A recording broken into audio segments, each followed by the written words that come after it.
I'm Ben Johnston. Maybe I'll give a little bit of my background and talk a little bit about my career. I am a managing staff product manager at a company called Intuitive Surgical.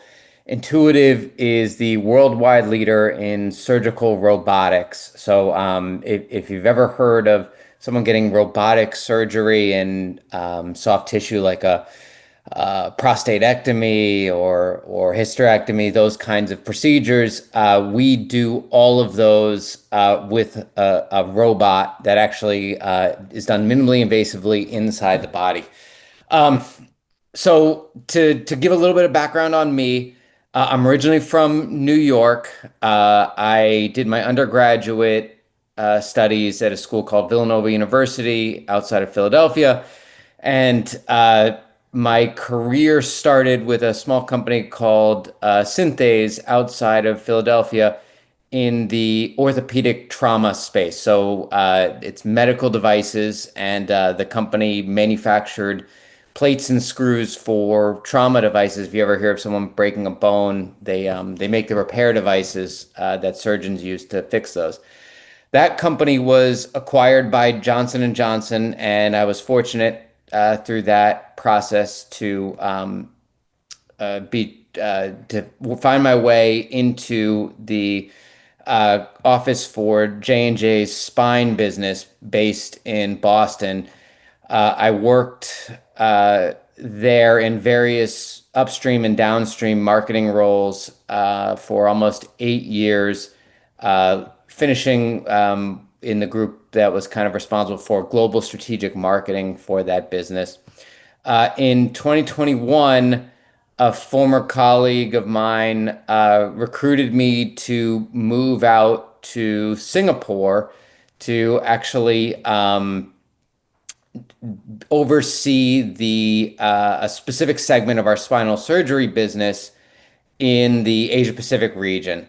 And so I moved out to Singapore in it was early 2021, which if everybody remembers was the COVID period. I did 2 weeks in quarantine in a hotel in Singapore to get in. But it was well worth it. And so I really enjoyed living in Singapore. And so was there.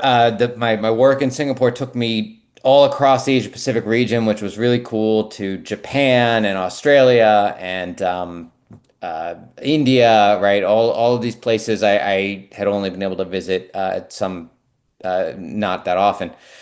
Around that time, though, the company that I was working for J&J, the segment that I was working for, started to perform pretty poorly, to be honest. And we sort of got into this cycle of layoffs and just overall challenges with the business. And so that was when I started thinking about, where I wanted to go with my career and pivoting to finding an area that was going to be more exciting to me and presented more opportunities. And that was when I started to become aware of the UCLA-NUS program. And so I reached out and applied and joined the 2022-23 cohort. And it was a wonderful experience for me.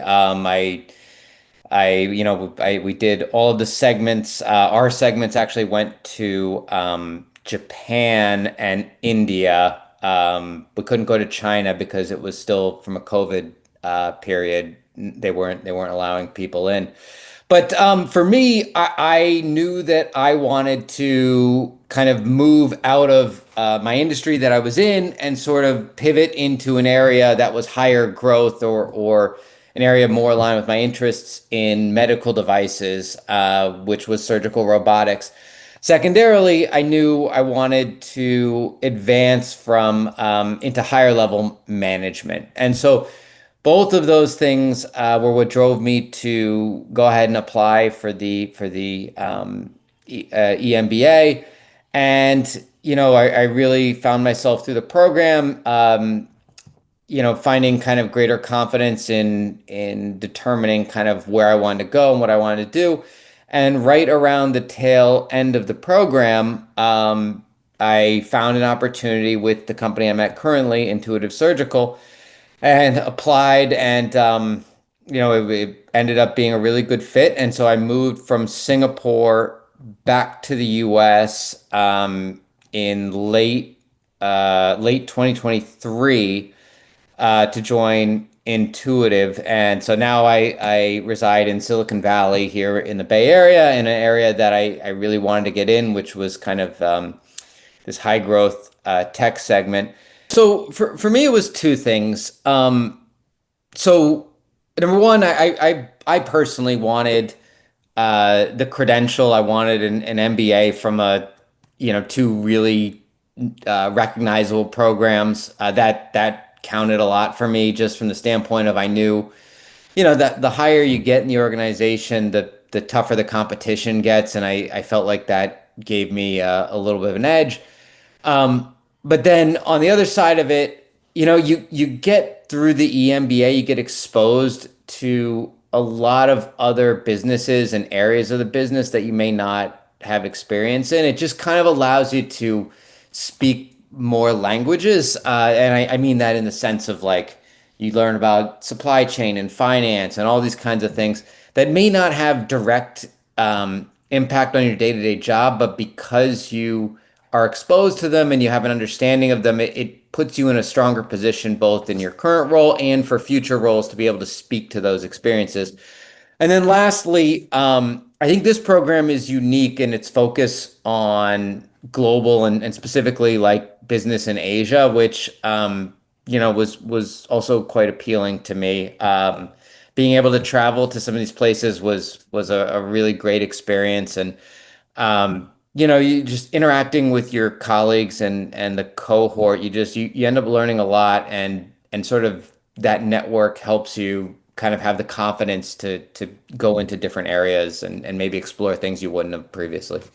So yeah, this format, I actually, for me, this was like exactly kind of the way I wanted it. So, there's when I was living in Singapore, there's a lot of things going on, things that you want to be able to do, and for work, you have to balance work responsibilities. What I really liked about the program is, okay, yes, you have some pre-work and some post-work, but really it's kind of like you are dedicated, focused for those, 10 or 11 days when you're there. You're like all in, and you can kind of put all your other work to the side for a little while, dive all in, and then you come out of it and you can kind of get back to where you were. The other programs, the weekend programs, number one, I think they drag out like 3 years or something like that. It's a very, very long time. And you lose your weekend or your evening for, almost 2 or 3 years. So for me, I thought this format was the best. The fact that it was only 15 months was a really big selling point for me as well. It's manageable in terms of the commitment of your life that you're making in terms of time. So I appreciated that. Full transparency, I do think it can be challenging for, people who, if you have to, I think now the program is shortened where it's like maybe it's a week out of the office. Like for when we were still doing it, sometimes it was a week plus 2 or 3 days, and that could be challenging because, work, you have a day job, and that can be a little bit tough. But I think the team has trimmed that down a little bit, which I think is welcome. But if you can make sure you have buy-in from your company to support you in that, which I did, I think it works beautifully. The most valuable part of it is just the classroom conversations that you have.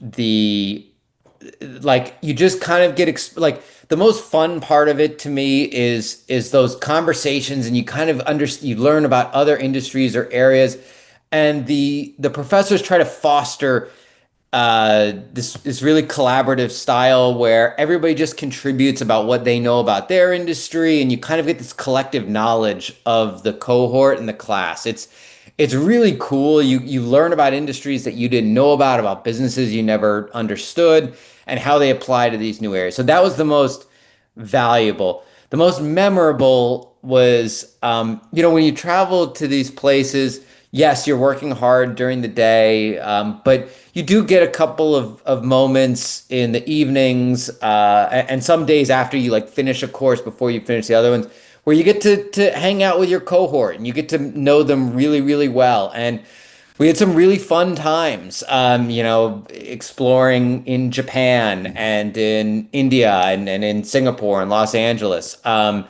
And those were probably the most memorable aspects of it to me.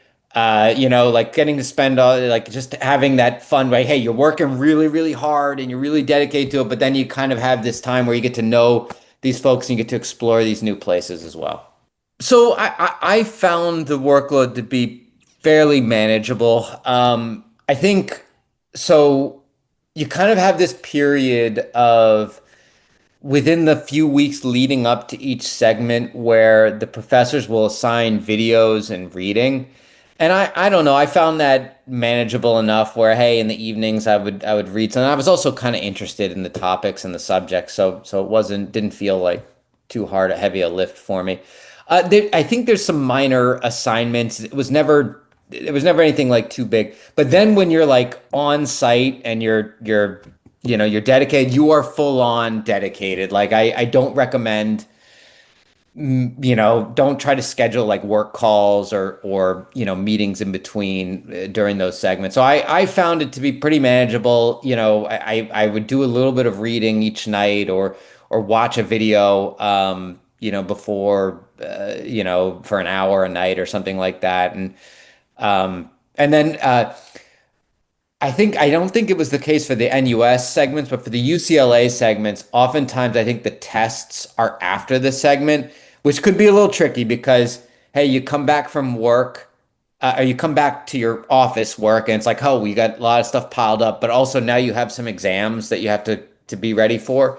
I think that was just on the UCLA side, though, so that could be a little bit tough, but I found it manageable. I didn't find it interfered too much with my life overall. I think this program works best if you have a goal in mind. If you specifically say, "Hey, I am here today, and here's where I would like to be," I think you can shape the program to those ambitions.